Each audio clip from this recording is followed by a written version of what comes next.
Vail, founder of Epoch, what used to be a K-5 Waldorf-inspired micro school in Bozeman, Montana. But now I'm an advocate for homeschooling, unschooling, world schooling, road schooling, whatever you want to say that you and your family do. I'm an advocate for child-centered learning, self-directed learning in a way that fits your family's needs.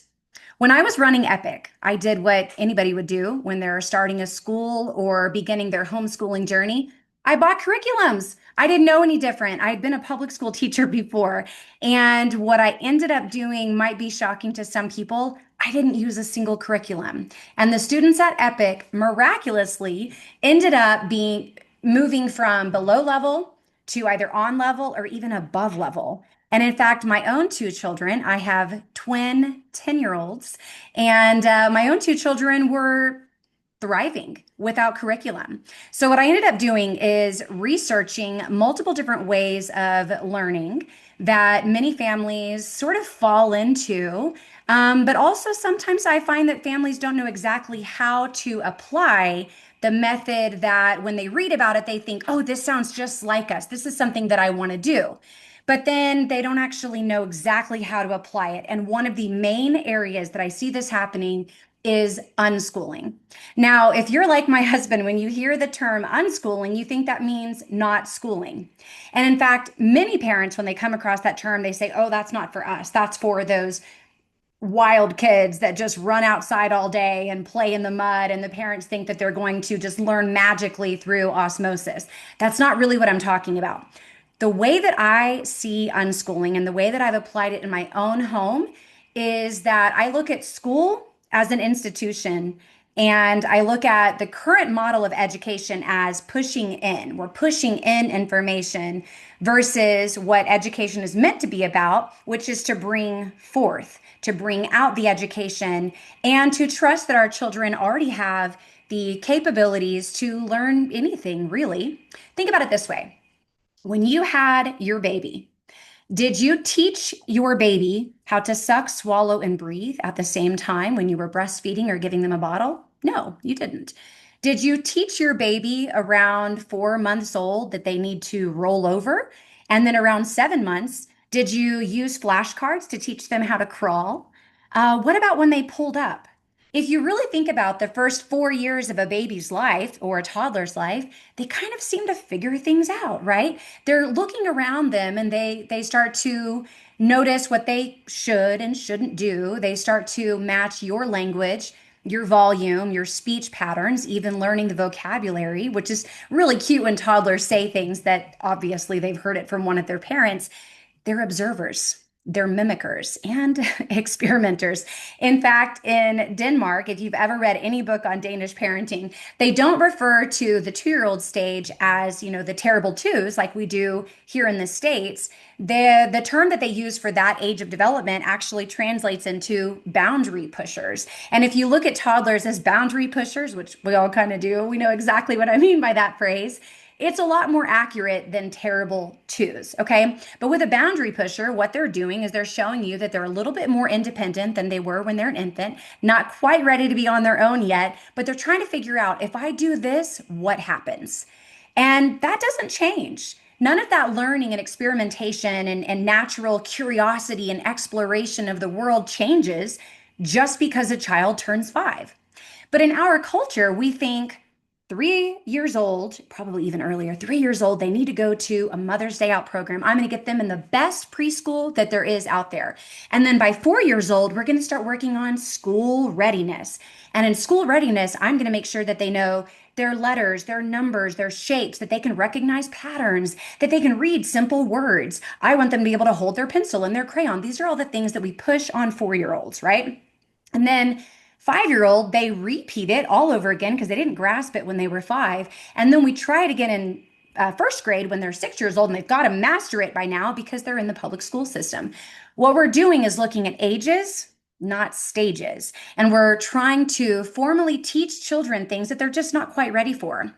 versus my weird approach, which was reading to my children as often as possible. I read to them as early as infancy. I think they were days old when I started reading to them. Story time was a daily part of our routine. I think we read morning, noon, afternoon, bedtime, and around 4 years old, they started reading. I never formally taught them their letters. In fact, I didn't even teach them the alphabet song, and I'll get to that and I'll tell you why. But they suddenly could read and they loved reading. It was one of their favorite things to do. They could do it on their own. We had books everywhere. And then when I started Epic and my own children were in the first grade, I think I was pretty distracted, if I'm being honest, with every other child that was in my classroom. I knew that my own children were smart and I trusted them to kind of follow their own interests. Sometimes my son was in the back drawing, doodling, maybe painting. My other son might be running around outside, climbing trees, building snow forts. And through first and second grade, I can honestly say they didn't do as much of the work as the other students, but they didn't fall behind. In fact, oddly enough, they seemed to be a little bit ahead. When I started testing them on their spelling words, I was testing all of the other children on, age appropriate spelling words, first grade, second grade, third grade, and so on. One of my kids was already doing the seventh grade spelling list. That didn't quite make any sense to me. And then my other son, who was outside the whole time, goofing off with all of his friends, he was spelling words like Acropolis, Zeus, Olympus. And I thought, he can spell those words because those are the types of books that he likes to read. He loved to read Greek mythology. And then I thought, I wonder if there's something to this. I wonder if kids learn things that they're interested in. It was an aha moment for me. And I went to most of the families and I said, hey guys, I know you love this and this is going really well, but I think I'm neglecting my own children. In fact, I think that my own children are thriving at a very different level than some of the other kids. And it's not a dig at the other kids. It's just that I wasn't paying enough attention to my own children those few years. And I had started this school so that they would have friends, they would have a schedule and routine and community, all of the things that we want for our children and want to send them into the school system because of those things. And I convinced myself that I couldn't possibly homeschool because I would be missing out on all of those things.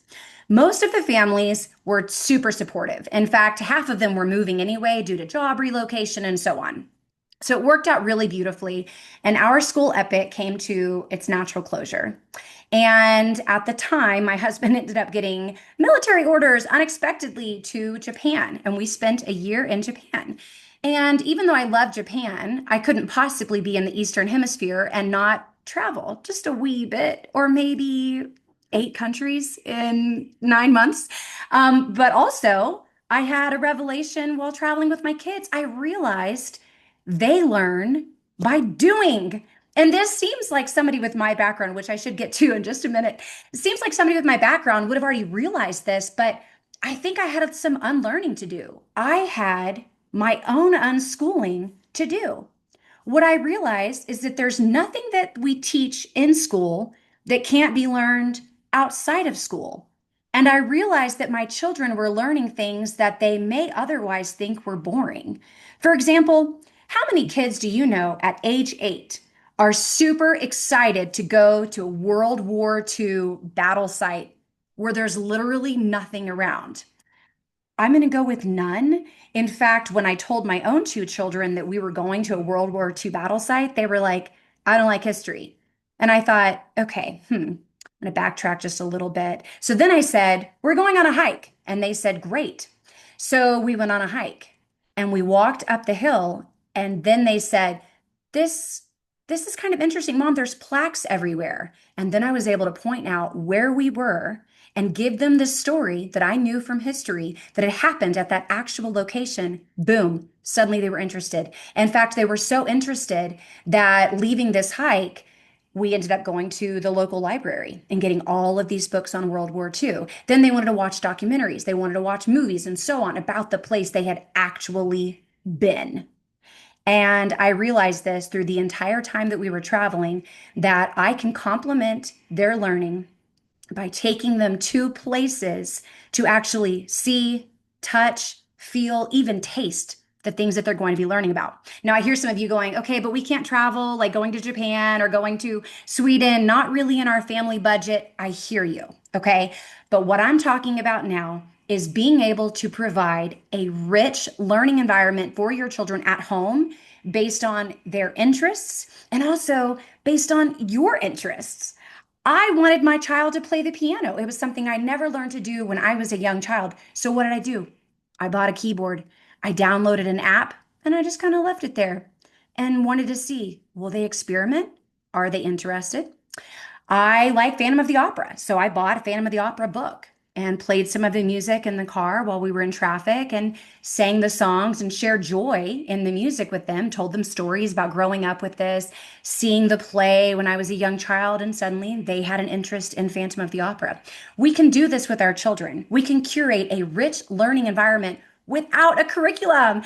And mama, guess what? You don't have to spend hours at night rummaging through different books and curriculums and taking notes and going to a bunch of different sites and researching things and planning out a week or a month or even 6 week block of learning that, quite frankly, you and I both know your child's probably not going to do. And if they do the work, what's happening is probably compliance, not learning. And in fact, that is our current education model: learning versus compliance. And I think there's a huge difference. Let's talk a little bit about some of the problems that are in the mainstream public system right now.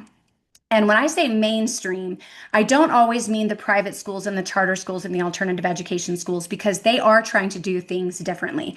But let's just talk about the public education system. I saw a meme the other day on social media that I felt was perfect for introducing the education system and unschooling. So imagine in your mind there's an elephant, a giraffe, a wolf, a fish, a squirrel, and a hummingbird. Okay. And the teacher is a rhinoceros. And the teacher looks out at this group of animals with different adaptations and different backgrounds and different species and says, I need everyone to climb the tree. That's our current education model. We have goals that we want, ages that we think it can be accomplished by, a certain workload, a way of learning, and we expect everybody in the class to be able to do the same thing. And in fact, from the time they go to kindergarten until they graduate high school, they're in same age classrooms with peers of a similar socioeconomic status. They have usually one teacher, one main teacher, and then they may have a couple of enrichment teachers or so on. But for the most part, they spend an entire year with an adult who is not a parent and doesn't know them the way that the parent does. And we do this one size fits all education. In fact, when we give a project, more often than not, the project comes with a rubric. And you can follow the rubric, and this is exactly what you need to do to get a great score. And everybody is judged by the same criteria. But then when they get out of college, or high school, they're expected to stand out, be imaginative, be innovative, be creative. How could they possibly stand out when they've spent their entire life banging their head against the wall, learning how to fit in? It's just not a model that works. What we're also teaching in school in many ways lacks a lot of depth. In fact, I followed up with a couple of my students when I first left Epic. I followed up with them, they had moved away. And I said, hey guys, how's your new school going? And one of them looked at me and said, we don't really learn anything. And I said, well, what do you mean? And she said, well, I'm learning, my letters and like math and stuff like that, but I'm not learning like exciting stuff. And I thought, okay, well, show me your book. And I went and I looked at what they were doing, and sure enough, they were practicing letters and words, and they were practicing, time and calendar and all those types of things, but they weren't exciting the children or providing a way that these skills are applicable in their daily life. What's the point of learning letters anyway, is what I would say if I were 7 years old or 8 years old. Learning letters becomes important when mom asks you to fill out your birthday cards for your friend. Or while mom or dad is busy in the kitchen, stirring the soup, and they say, hey, could somebody go make a grocery list for me and write down that we're out of eggs, milk, and bread, please? That's when learning your letters matters. When you're talking about geography with a child and you give them a blank map and you say, okay, fill in this one, this is Iran, fill in this one, this is Japan. None of that matters to them, which is why geography is typically so boring. History can also be really boring. Science can be really boring unless you're doing and experimenting and meeting your child's needs. And that's where unschooling comes in. Okay. Now, some people think when they're unschooling, it's just a free for all. I advocate for something a little bit differently. What I like to do is look ahead at my child's life, my child's calendar, look ahead at our family calendar, but also look at what's happening in the world. And then I look at each month of the year and I think, seasonally, what makes sense for us to learn and study in this month or this season or based on what's happening in the world? And I'll give you an example, okay? When we first moved away from Montana, we went to North Carolina. This was my first homeschooling experience. Day one, okay? I've got my main lesson books, I've got my crayons, my pencils, my rulers, I've got all the school supplies. I've set up all of our learning books, and I have this whole sweet little routine out, okay? And we're gonna get started. And they don't want to sit in their chairs because that's weird. We're at home. Why would I want to sit at this desk that mom has just set up for us? They didn't want to do their work. They didn't want to listen to the story. They didn't want to do anything that I said, actually. And it ended up quite ugly. I'm not going to lie. It ended up with them crying and me yelling. And I called my husband and said, I can't do this. I can't do this. I can't be mom and teacher. And he said, well, what was it like when you were teaching at Epic? And I said, well, that was different. I had a bunch of other kids. I had a classroom, but now I'm just mom. And he said, well, how are you going to figure this out? And I said, well, I don't know. I got to think about it. And I spent a couple of days going, how do I be teacher and mom, mom and teacher, momature, teacher mom? What can I do? And I went, I'm done teaching. I am not going to end up in a power struggle with my children every day. I am not going to try to run my house like a school. Just because I'm home educating doesn't mean I have to do school at home. There's got to be another way. And so the next morning, my kid said, oh, what are we doing in school today, mom? And I said, oh, we're not doing school anymore. And I said, what? I said, I just figured it was a really beautiful morning. If you guys want to walk down to the park with me, I thought maybe we could go check out that new place that I saw the other day that's kind of hidden in the hiking trails. And they said, oh, yeah. I want to go there. I want to play. I said, great. I said, we might be there a while. Can you guys help pack some snacks and water bottles? And I might bring a book. Can I bring a book? And they said, oh, sure. So I grabbed Andrew Jackson, Young Patriot, a historical fiction story that I thought might be good for a third grader to learn, since in third grade they typically do state studies and a little bit of, geography in the US. Maybe I'll just see what happens. So we go to the park and I let them play and they're running and swinging and jumping and climbing. And I said, hey guys, if I were to read a chapter of the book, are you able to hear my words? Yeah, sure, mom, go ahead. Okay, great. And I read a whole chapter of the book. And every now and then I would stop and say, hey, what do you think about that? Just to check and see if they were listening. And they were.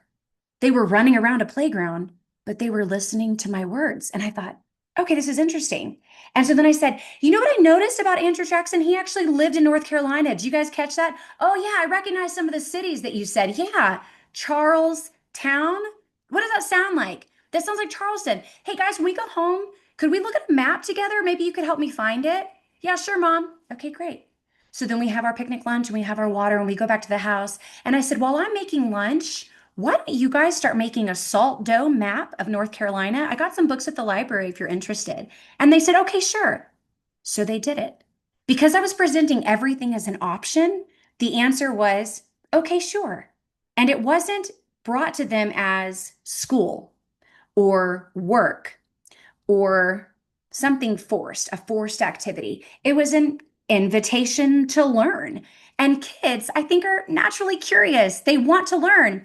So that day, we started a routine where we're reading our Young Patriot book. We did a salt dough map. We labeled the mountains, the rivers, the streams. They ended up wanting to put a map in their book because they could actually write on it. So that came from them. They did the trace of the state. They labeled everything on there. Then they said, hey, mom, did you know that there's a house in our town where I don't even remember who it was, some living museum or something? And I said, let's go. And I realized I had stumbled onto something that I didn't think was possible. I could teach my kids through life, and we could just learn together side by side. That's not to say that we weren't putting things in their main lesson book.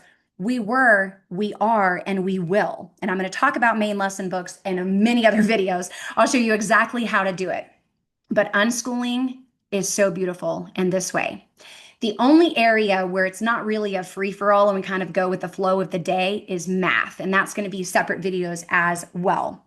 But what I really like about unschooling is that the world can be the classroom, life can be the curriculum, and you, as the parent, are simply just the guide. Some parents will come to me and say, okay, but what about the real stuff? What do you mean? Well, like the real stuff, like science. I'm like, okay, well, what is science? Well, so they're learning living and non-living in first grade. And I go, so why do we need to learn living versus non-living in first grade? Well, it's on the state standard. So I looked it up, I Googled it the other day, and it says science, first grade, living and non-living. That's the first thing that we teach. And I go, but do you want to teach your 6 year old what's living and non-living? Well, no, I mean, I don't know. I was asking what you think. This is usually where parents trip up because what I like to point out is why are we teaching living and non-living to a 6 year old who believes that their stuffy is still alive? Why can't we just let them believe that their stuffy is alive? Do we think that children are going to go through their entire life not knowing the difference between living and non-living, right? Do some cultures believe that there is a spirit, there is an entity in everything? Do some cultures believe that a tree is living? I mean, I know I do. A tree is a living thing. But in living and non-living, oftentimes the focus is on, well, it doesn't have a heartbeat. This is what confuses children. A plant is living, an animal is living, a tree is living, the grass is living, fungus is living, bacteria is living. It's too abstract of a concept to push to a first grader, and it's also not developmentally appropriate. And then if you also look at the elementary curriculum, what you'll notice is there's a lot of overlap where almost everything could be taught in a much shorter time period and with a lot more depth. For example, in first grade science, what is typically taught is animals, okay? And we teach animals. There are animals in the land and animals in the sea and animals in the sky. And the reason I'm using that voice is because I would be super bored if I were a 6 year old going, animals live in the sky, yeah, like a bird, like a butterfly. Okay, that's not interesting to me. And then you have to wait until I think it's third grade. They teach predator and prey. And then in fourth grade, we do more on habitat, ecosystems, maybe food chains. Why can't we do a unit on animals for 6 weeks and just get really excited about animals? Or why can't we learn about animals the whole time our child is in elementary and go to a night zoo like we did in Singapore? We went to a nocturnal zoo and we got to see all of the night animals creeping and crawling through the dirt and their little beady eyes, and we would hear the little feet scatter. That was a really cool experience. We went to somewhere in Australia. I don't remember the name of the place, but it was basically like a zoo, but like a conservatory. And we saw wombats and platypus. You don't have to go to Sydney and you don't have to go to Singapore, but I guarantee in your area, there's an animal refuge center. There's probably a shelter for dogs and cats. There's zoo, aquarium, bird watching. I could go on and on. It's out there for your child to go and explore and see. Go to a dolphin show. Watch the water come out of the blowhole of a whale or a dolphin. Watch the way that they move. Watch them accidentally pee in the water and hear your child giggle and recognize, wow, mom, it's cloudy. Why is it cloudy when it comes out? I don't know. Let's find out. When you're learning about rocks and shells, take your kid to the beach. Let that be your July learning unit. Who cares that it's summer? You're an unschooler. Schedules don't matter. What matters is that you are exciting your child's passion for learning. That's my favorite part. When I tell people that my kids watch documentaries for fun, they're like, seriously, they watch documentaries for fun? I said, they've never been told a documentary was boring. They've never heard that from someone else in their class. No one that they think is cool has gone, oh my God, I want to learn about this one more time. This is awful. Nobody does that, right? We're at home. Everything that we're learning at home is exciting. Everything that we're learning about life in the world is exciting because they've never been sent the message that learning is boring or that learning is work. And I gotta say, I'm pretty proud of myself, toot, toot, for finding this, and I hope that you will be too. Okay. Actually applying some of this is a little bit harder. It sounds beautiful and magic when I'm talking about it, right? Everybody says, "Oh, sure, my kid loves to cook and bake. What a great way to practice fractions and time and measurement." But then when you put a workbook in front of them, are they actually able to apply it? Do they actually know um, how to apply the skills that they're learning in daily life to a workbook or to paper? Maybe not. Okay, your child might be able to read the clock at home, but do they really have a concept of time and how time changes in time zones? So, this is where we go a little bit further in depth with our main lesson books. How do I do this? How can I help you to do this? This is typically where I start. I mentioned earlier how I like to look ahead. I look at my child's interests, I look at what's happening around us, I look at what's happening in our family life, and I plan ahead by also looking at state standards for a variety of years. So when I had third graders, I was looking at the second grade curriculum, the fourth grade curriculum. Once they were moving forward on things, I thought, I'm going to look at the fifth grade and the sixth grade curriculum. It's always okay to look ahead. And then I look at their actual interest. What are they into right now? And how can I help them meet the standards the state has set for their age and stage that ties into their interests? I'll give you an example. I one day had on my schedule, on my little brainstorming list, that we were going to talk about energy. Okay. We were supposed to be learning about kinetic energy, chemical energy, potential energy. And I thought, oh my God, it's so boring. But it is on the third grade list. So, like, let's see if I can figure it out. And the kids come down the stairs and I said, hey. And they said, what are we doing for school today? And I said, well, I thought we were talking about energy. Well, I got energy right now. I'm going to go pee. You always get some like goofy, response from 8-year-old boys or 9-year-old boys. They might have been. And I said, yeah, we're talking about energy. And someone said, well, I was really into sketching like a steampunk clock, maybe. I thought maybe I could do a steampunk clock. And I said, okay, yeah, why don't you do that? Why don't you sit down and sketch a steampunk style clock or watch while I'm cooking breakfast? And the other one came in and said, yeah, I was going to do Batman. I was in a Batman right now. And I said, okay, well, what do you like about Batman? Well, his muscles. Okay, great. Draw his muscles. And why don't you also maybe draw a batarang or like maybe one of his tools or something? Okay, I can do that. So they sit down their main lesson book and they begin to draw. And the reason I'm letting them do that while I'm cooking breakfast and enjoying my coffee is because that drawing is probably going to take a while. I think I might have even gone on a morning walk and called a friend. And then I came back and I said, all right. I said, so where does Batman get his energy? Well, I don't know. Oh, let's talk about that. And all of a sudden, I'm doing a lesson on converting food into chemical energy for his muscles. And then we're looking at the batarang and we're talking about potential and kinetic energy. How did we do that?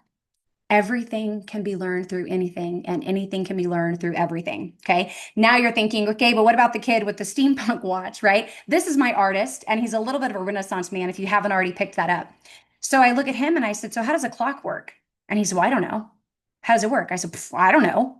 But I know it works because you can see the minute hand kind of going around. You see the second hand, the minute hand, and then when the minute hand hits a certain point, then the hour hand moves. So there's probably some kind of, and I'm playing dumb. And he goes, oh, like gears. I said, yeah, but how do the gears move around? And he says, well, I don't know. I said, can you look that up real quick for me? And he looks it up. And what does he find? Potential, mechanical, kinetic energy. Suddenly they're into this. This is what we do almost every day. What are you into? What inspires you? But I also have a little bit of a running list. So I look ahead and I make a list of all the things they're meant to learn that year, all the things I want them to learn that year, all of the things they want to learn that year. And then we just move towards it. We just make it happen. I'll give you another example of their third grade year. It happened to be an election year. Okay. Now, elections are not typically taught in third grade, but it was a current event and it was something that was happening all around us. And I got to say, the last election was a really, really big election. No matter where you fall on the political spectrum, when it's an election year, you got to teach about politics. You got to teach about Republican and Democrat and candidates. And then it ended up being where they were curious about our Constitution, Declaration of Independence. Well, what about the American Revolution? And what did that mean? And, what is the Liberty Bell? And they wanted to know all of these things just because what was currently happening all around them was election. They were seeing signs, seeing things on the news. My partner and I were watching the debates. So they were naturally curious and interested in these things. If you live in the state of Florida, for example, and the month of September comes by, please, please don't sleep on teaching severe weather patterns because you could teach that almost every single year and there will be something new to teach for that. That's your science lesson if you live in the state of Florida in September, because that's what's happening all around them. Whether you're in the northern hemisphere, the southern hemisphere, east or west, you can look at what's happening all around you, look at your child's interests, look at current events, look at what's happening in their daily lives, and find a way to tie that into what they should be learning at that age. And it is miraculous. Now, I had one friend come to me and she said, Chelsea, I don't think I can do this. And she said, my kids aren't really interested in the things that your kids are interested in. And I said, what do you mean? She said, well, your kids are into, reading the classics and Shakespeare and poetry and these things. My kids are not into that. And I said, well, what is he into right now? This is an 8-year-old boy. And she looks at me and she's got her coffee. Poop. He's into poop. And I said, well, every 9-year-old boy is into poop. Who's not into poop? And she said, well, how am I supposed to teach a homeschool lesson on poop? And I said, well, let's do it. So I wrote down the center of my paper, like I always do with my planning, poop, really big. And I circled it. And I said, what can we do with this? We can learn about animal scat. We can learn about the digestive system. We can learn about the first toilets in Greek and Roman times, including bathhouses, plumbing, Black Plague, sanitation practices. And she went, oh my gosh, oh my gosh, how did you do that? I said, everything can be learned through anything, and anything can be learned through everything. Now, if you have a 6-year-old and you're doing poop, you might just see what rhymes with poop. You might write stories about poop. You have to exhaust the topic of poop. Okay. Now, this type of stuff is not exactly Waldorf, right? When I'm teaching children past the age of 8 or 9, with Waldorf, what I'm doing is a main lesson book that is Waldorf inspired. I'm not bringing the lessons the way a traditional Waldorf teacher or Waldorf school would. I'm not following the Waldorf curriculum. I actually found it quite limiting. I found it lacking depth in many areas. I do love the way that they teach math. I love the main lesson books. I love a lot of the arts integration. I love form drawing. There's so much about Waldorf that I will always love that really holds true to my heart. But I felt for my children in a modern world, it was limiting them. Their interests were vast, they were global. In fact, my kids are interested in a lot of tech. And they were screen free most of their early childhood, but I do allow them to use some tech, which is not typical in a Waldorf school. But I love the watercolor paintings and I love the toys and I love the handwork and I love so much about child development and human development that comes from the Waldorf world. So I still consider myself Waldorf inspired, but I gotta say, our world is moving very, very quickly. And for my 2 children, I found Waldorf a little bit limiting past the age of 8 or 9. They had practically already learned everything that they were meant to learn in elementary by second or third grade, I guess. And what happened was quite magical in that because I wasn't using a curriculum or a workbook, I didn't say, well, you're done with your third grade workbook, time to move on. Instead, we just keep learning. We're always learning something new. Every day is a brand new day, and every day is an opportunity for learning. And people say, well, how do you know what to teach your child? What if one phrase I want you to memorize? I don't know. Look it up. When we, as the parents, convince ourselves that we have to have all of the answers, we prevent our child from having to do the thinking and to do the work. When a child is filling out blanks in a workbook, are they really learning? Or are they just complying? Then we make learning and work synonymous, and we don't want to do that. We definitely don't want to do that. The way to raise a lifelong learner is to have children that know how to find the answers and know how to figure things out. I don't know half the things that my children learn. I'm learning alongside them. But when I come to them sometimes with a unit, it might be something as simple as Vikings. We're going to learn about the Vikings. And what happens next is magic. Then they say, well, Mom, what do you know about Vikings? And I go, I don't actually know anything. I don't, what do you know? And they go, well, where do they come from? I don't know. Look it up. So then what do we find? Then we end up going all the way on the other side of the world and we find the Vikings and we find Vinland and Scandinavia and Denmark. And then we start saying, well, wait, they were described as really brutish, but some of their other laws were different than what I've heard before. And we go down this rabbit hole of learning. And then someone says, well, what kind of weapons did they use? I don't know. Look it up. Another son says, what about their art? Some of these symbols are really interesting. I wonder if these symbols mean anything. We find the Bluetooth symbol.